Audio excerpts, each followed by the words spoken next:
let me tell you something. If suspension, out-of-school suspension, in-school suspension, detention, timeout, if all those things worked, why do the same kids always end up there? You know?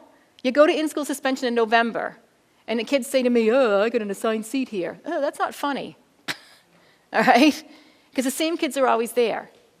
So if you've got in-school suspension in your building, does that kid belong in in-school suspension? Maybe so.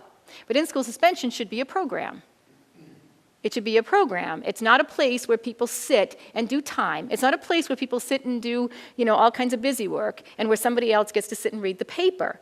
No, it's a place where people receive intervention, where people have accountability. That kid who's openly defiant, if he gets in an in-school situation and he gets assigned one day, and he's in there one day and he refuses to do what he's supposed to do, refuses to comply to the rules, leaves, does whatever, that day doesn't count. He comes back the next day.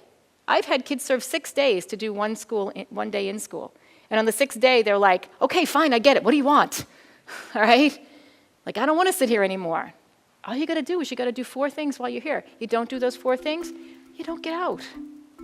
Thanks for watching, and I hope you found this video helpful. If you did, make sure to like and subscribe so you never miss another video.